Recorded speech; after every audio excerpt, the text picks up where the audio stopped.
Halo semua, perkenalkan saya Alberto Airbaba, NIM 2022 65008, jurusan Teknik Informatika Universitas Papua. Pada video kali ini saya akan menjelaskan sistem pakar diagnosis kerusakan kipas angin menggunakan metode forward chaining dan backward chaining. Kita akan melihat bagaimana program ini bekerja mulai dari input gejala hingga menghasilkan diagnosis kerusakan. Di sini program saya buat dalam bahasa pemrograman Python. Pertama kita buat dulu daftar gejala kipas angin yang sering terjadi. Misalnya kipas tidak berputar, kipas berputar lambat, ada bau terbakar, kipas berdengung tapi tidak berputar, kipas dicok namun tidak ada respon sama sekali. Semua gejala ini disimpan dengan kode seperti G1, G2, G3, dan seterusnya. Lalu kita buat aturan-aturan ini menghubungkan gejala-gejala tertentu dengan kerusakan. Misalnya kumparan terbakar, berarti gejalanya G1 dan G3. Artinya kipas tidak berputar dan ada bau terbakar.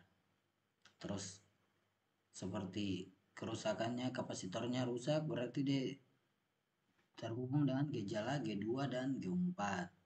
Dan begitu pun seterusnya.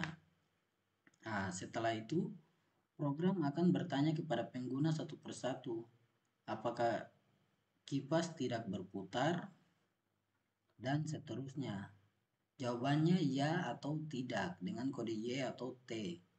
Kalau jawab ya berarti gejala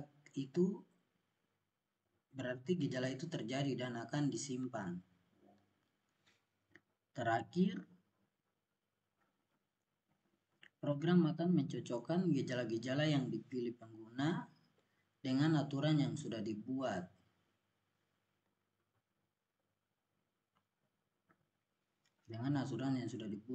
Kalau cocok, sistem akan menampilkan kemungkinan kerusakan.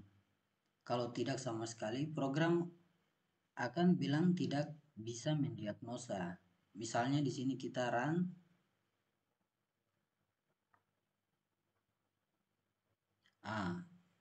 Di sini ditanya apakah kipas tidak berputar?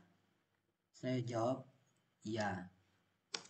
Apakah kipas berputar lambat? Tidak. Apakah ada bau terbakar? Ya.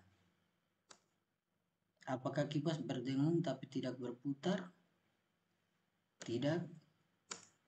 Apakah kipas dicok namun tidak ada respon sama sekali? Tidak.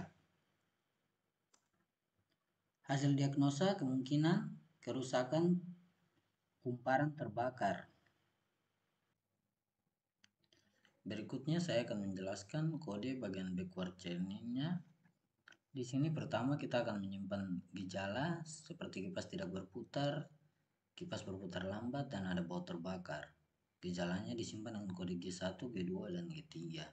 Lalu kita menyimpan aturan kerusakannya seperti kumparan terbakar berarti gejalanya G1 dan G3. Jika kapasitor rusak maka gejalanya G2. Lalu sistem akan menampilkan mencetak daftar kerusakan yang bisa diperiksa. Lalu berikutnya user akan diminta input kerusakan yang ingin dibuktikan. Lalu berikutnya proses backward chaining-nya, sistem akan mengecek apakah kerusakan yang dibuktikan ada dalam aturan atau ada dalam daftar kerusakannya. Nah, lalu setelah itu sistem akan membuktikan tujuan berdasarkan gejala. Apakah gejala ini terdapat pada kerusakan yang ingin dibuktikan? Nanti user akan menjawab ya atau tidak dengan Y atau T gitu. Jika jawab ya, maka akan disimpan dalam fakta. Setelah itu sistem akan mengecek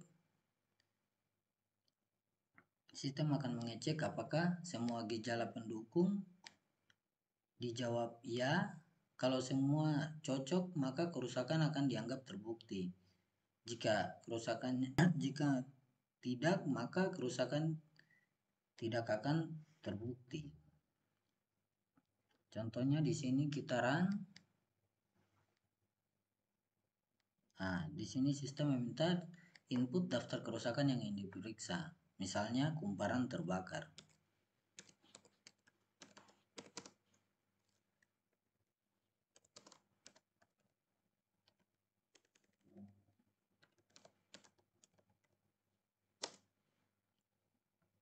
Untuk membuktikan kumparan terbakar berdasarkan gejala, apakah kipas tidak berputar? Di sini ya. Apakah ada bau terbakar? Di sini saya jawab ya. Nah, kerusakan kumparan terbakar terbukti berdasarkan gejala. Kesimpulan yang saya ambil di sini format chaining itu mulai dari gejala, sistem akan cari kerusakan. Contohnya pengguna yang awam hanya tahu gejalanya gitu. Terus backward chaining mulai dari dugaan kerusakan. Lalu sistem akan menanyakan gejala untuk mencocokkan dan membuktikan apakah kerusakan yang diduga oleh pengguna itu cocok tidak dengan gejala yang ada. Baik, itu saja dari saya. Terima kasih.